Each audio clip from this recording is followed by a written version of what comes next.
retenhamos firme a confissão da nossa esperança, porque fiel é o que prometeu, Hebreus capítulo 10, verso 23, que promessa linda, hein?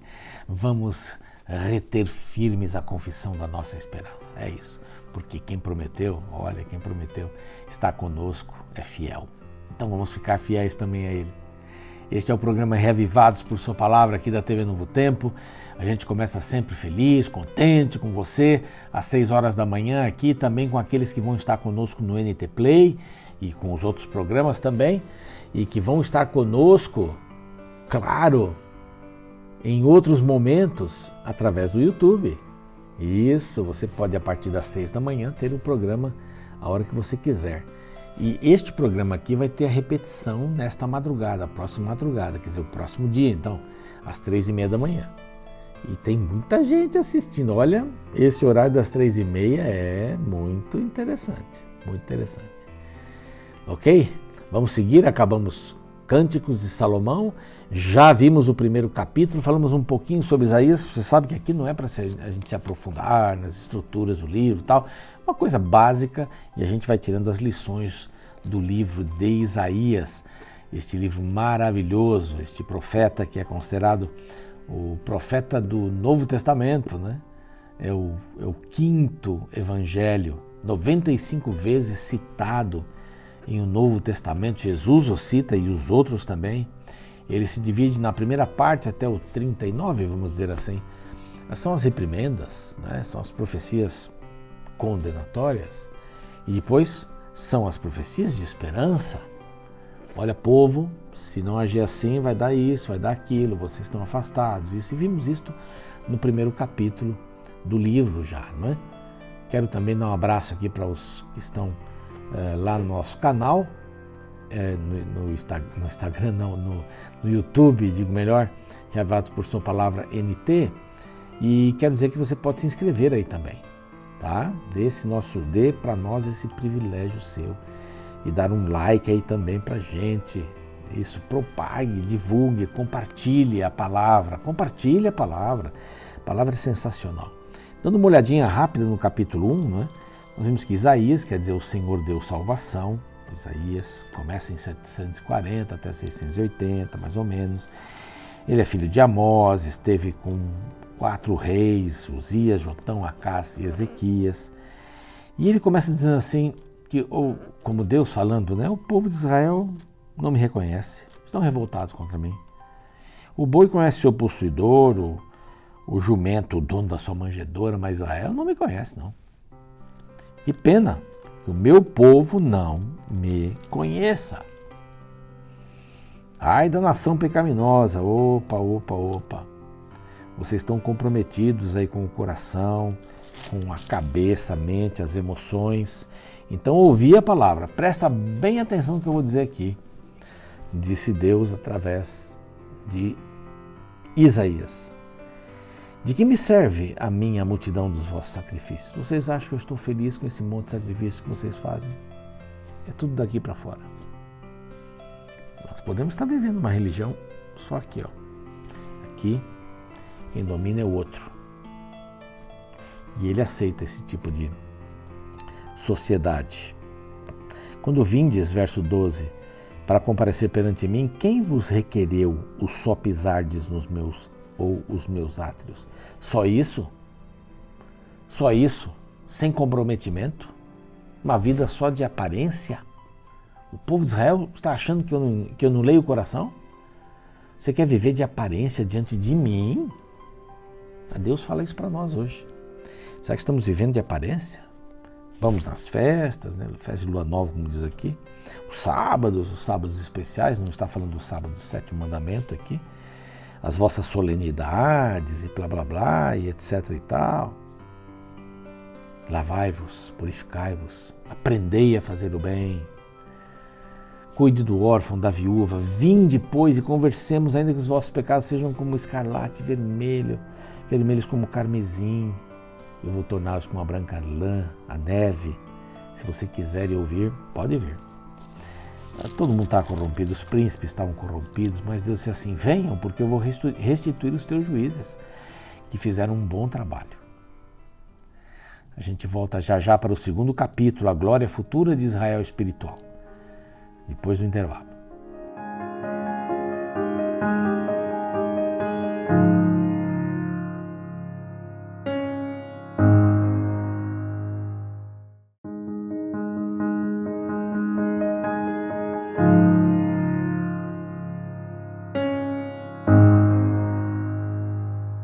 Olá, voltando então ao seu programa Reavivados por Sua Palavra, nosso segundo e último bloco. Vamos estudar o capítulo 2, que é o capítulo de hoje. Demos uma passadinha no primeiro capítulo, falamos um pouquinho sobre o contexto de Isaías. A primeira parte dele fala sobre a reprovação, condenação, e a segunda parte são profecias de esperança. E aqui ele vai fazer um paralelo, nesse capítulo é um paralelo bem legal, parece um resumo de todo o livro aqui. Mas antes eu quero mandar um abraço especial para todos aqueles que são anjos da esperança. Grande abraço mesmo no coração. Você que tem apoiado, nos ajudado a pregar o Evangelho em português e em espanhol para todo o mundo, para as Américas, não é? E para todo o mundo. Quanta gente fala estes dois idiomas tão bonitos e tão queridos, né? Através da TV, do rádio, das mídias sociais. Aí não tem limite, né? Não tem limite para isso. E dos cursos bíblicos, que são vários e maravilhosos. Aqui está um telefone. Se você precisa ter alguma informação a respeito dos Anjos da Esperança, nossos e nossas atendentes estarão muito felizes em poder ajudar você, tá bom? Se quiser também se inscrever e ser um Anjo da Esperança, é bem simples, é bem rapidinho, basta ligar aí para este número que aparece na telinha. Quero também comunicar a você que há um presente lhe esperando, um DVD preparado pelo pastor Gilson Brito, aqui da Voz da Profecia, da TV Novo Tempo, da Rede Novo Tempo. Ele que, por onde vai, é acompanhado pelo quarteto Arautos do Rei. Eu fiz esse trabalho também durante 4 anos, aí há umas décadas atrás, mas é muito lindo o trabalho. E a tecnologia hoje facilitou bastante uma porção de coisas. Nós tínhamos um curso e fazíamos colorido, depois fizemos uma cor só para sair mais barato.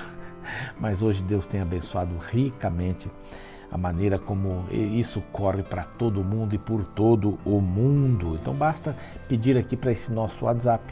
Você recebe em casa gratuitamente esse DVD falando sobre Paulo, 15 temas tirados das epístolas de Paulo. Vamos lá ao capítulo 2, que é o capítulo aqui que nos interessa hoje, não é? Neste capítulo 2 a gente encontra Israel ideal versus Israel real. Ideal e real. A gente usa isso para toda a vida, né? Casamento ideal, e você vai, investe, sai, de repente tem um casamento real, né? Tem real. Você vai conviver com uma pessoa diferente de você. Não estou desanimando, não, é uma delícia isso. Mas você tem que saber e ter o poder de Deus para isso, a ajuda de Deus. Deus tem um ideal para a nossa vida. Tem um ideal. O ideal para a vida do jovem é que ele não se meta em encrenca, que ele não use drogas, que ele não faça sexo antes do casamento. Esse é o ideal de Deus. Pode me chamar de retrógrado, não tem problema nenhum.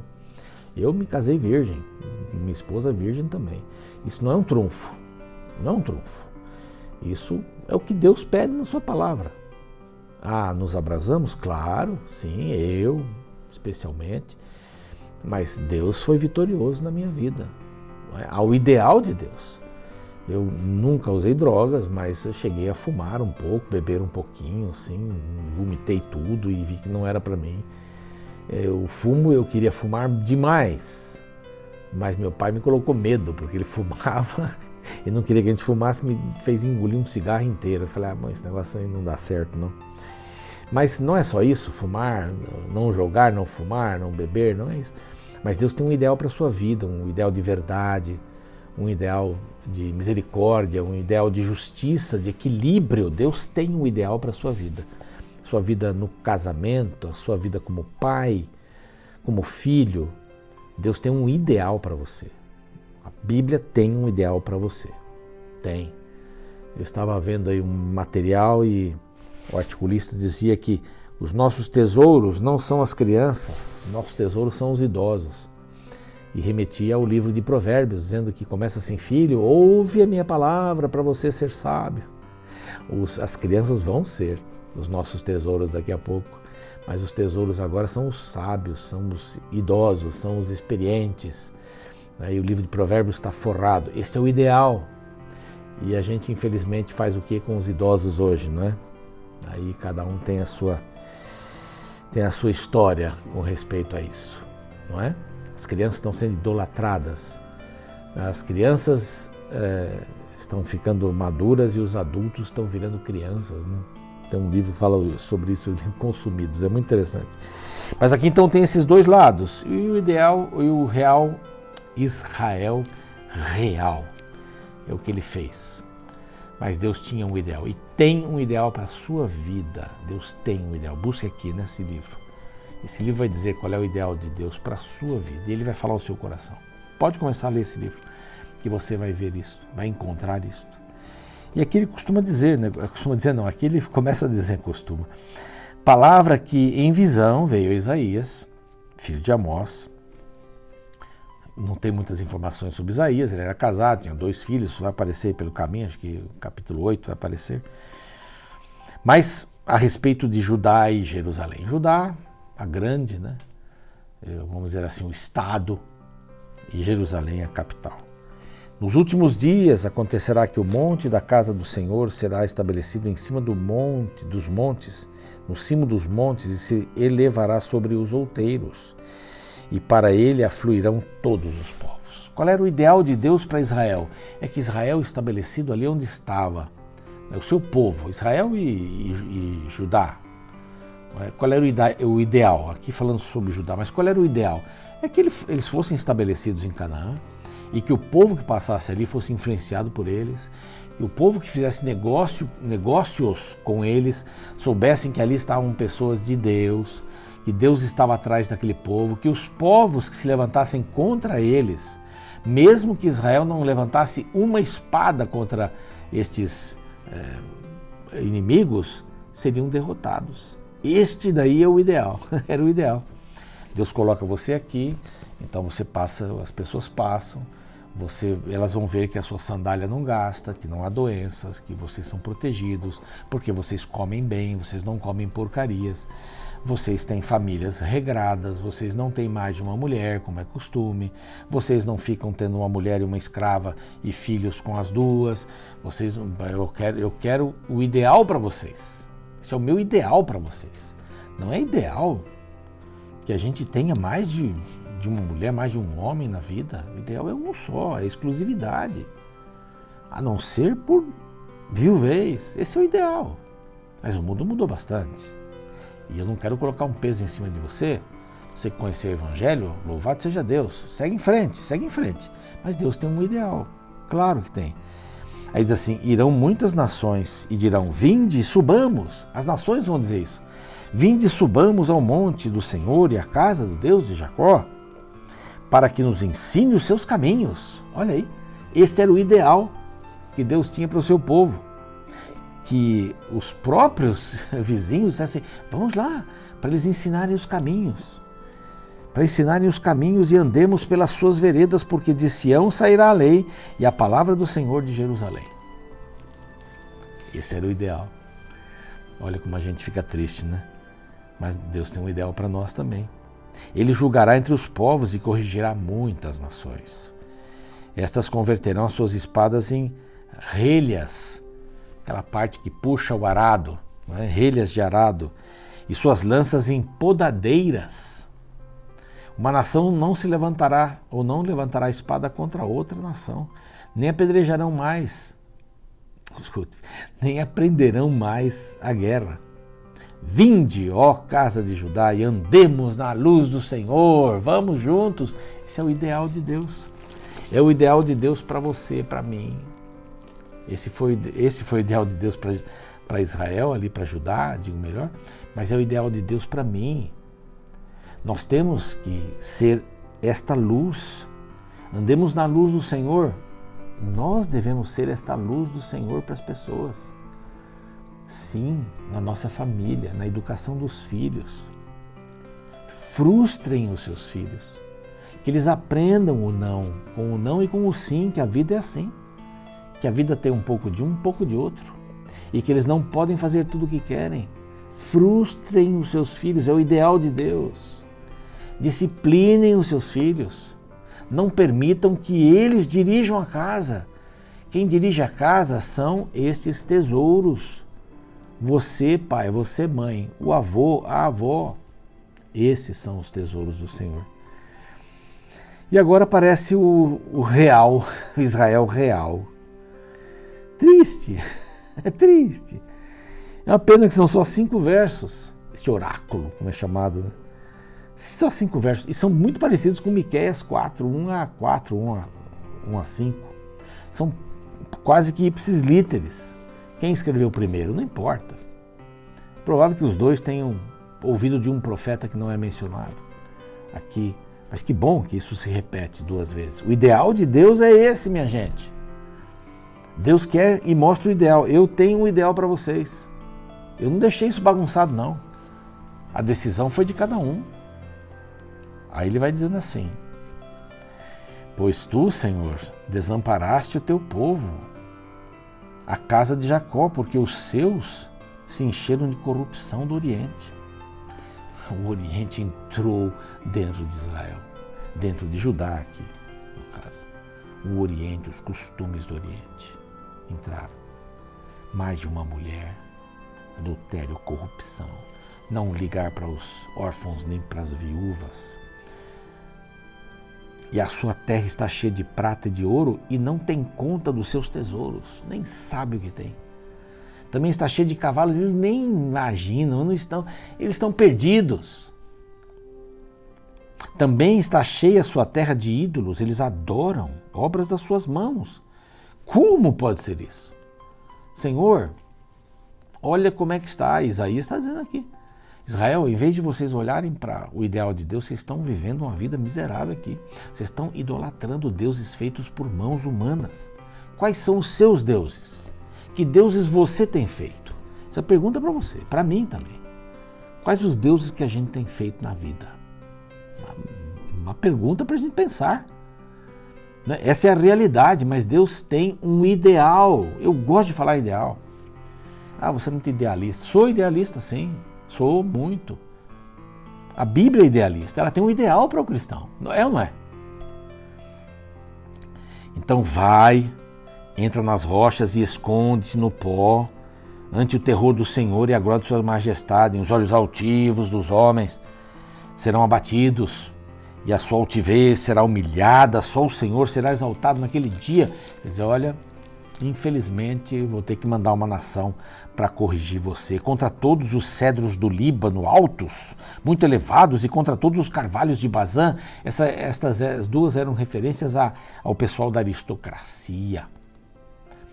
Quando Deus disse assim, não deixe escolher um rei, não, eu sou o rei de vocês, não precisa de rei. Lá atrás, quando Saul foi escolhido, o rei vai levar vocês para o pecado, e foi exatamente o que aconteceu. O rei se achou Deus, vários reis se acharam no lugar de Deus e tiraram o povo do caminho do Senhor. Os 20 lá de cima de Samaria, meu pai do céu, Siquém em Samaria, terrível. Contra todos os montes altos e contra todos os outeiros elevados, contra toda a torre alta e contra toda a muralha, Senhor, os ídolos. O 17, eu quero ler o 17. A arrogância do homem será abatida e a sua altivez será humilhada. Só o Senhor será exaltado naquele dia. Repete um pouco aquilo que falou lá atrás, né? Os ídolos serão de todos destruídos. Estou falando sobre o fim de todas as coisas, mas aqui tem uma aplicação daqui. Um dia isso vai acontecer. Naquele dia os homens lançarão as toupeiras e os morcegos, lançarão para as toupeiras e morcegos os seus ídolos de prata e os seus ídolos de ouro que fizeram para ante eles se prostrarem e se meterão nas fendas. Afastai-vos, pois, do homem cujo fôlego está no seu nariz. Só. Afastai-vos. Só está no seu nariz, não está no seu coração. O fôlego de vida tem que estar no coração.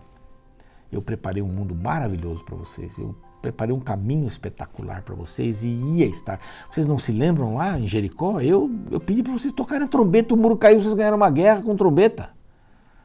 Vá lá com Gideão também, com tochas de fogo. E aqui ele vai ter uma experiência grande aqui com Ezequias. Eles se mataram entre eles.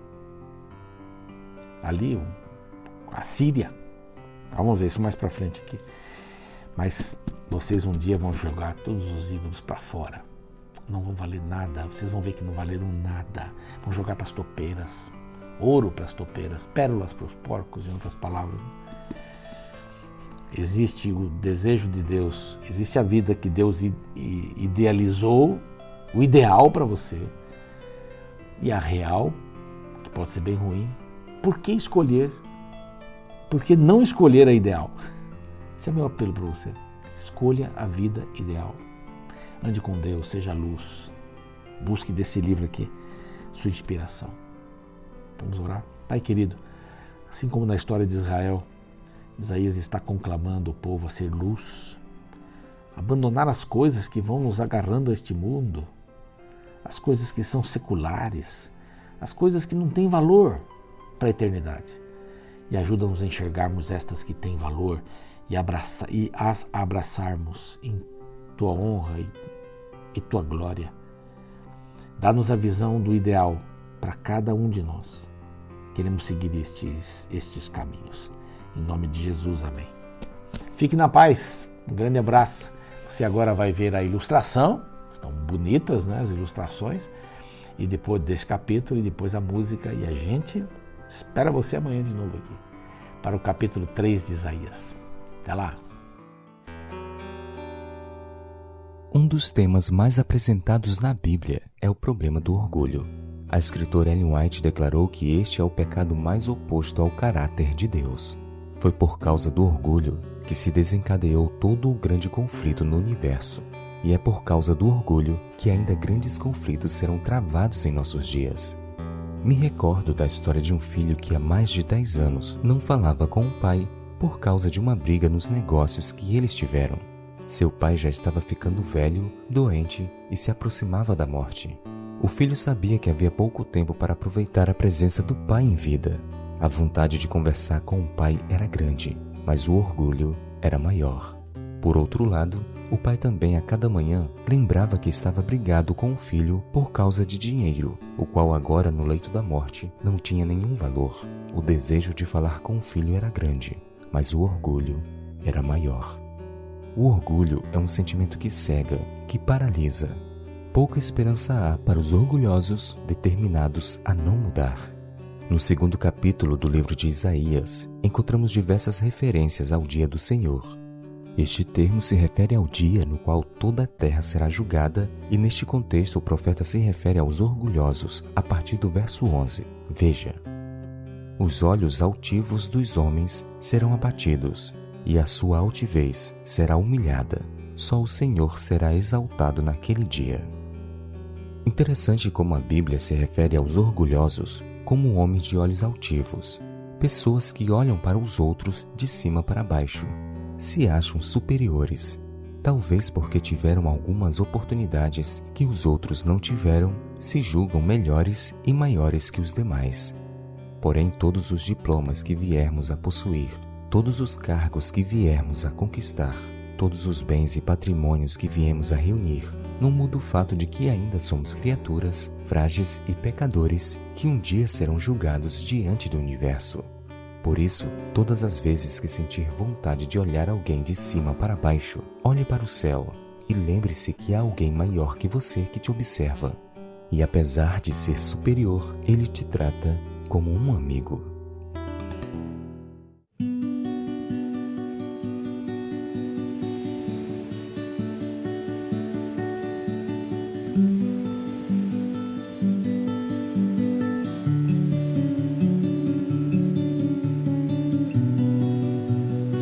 Esse é o momento em que venho aqui te pedir perdão.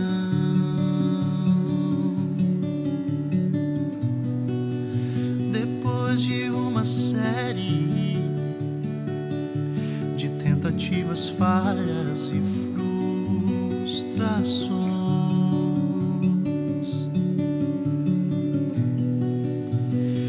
esse é o momento em que as palavras fogem, o véu se abre.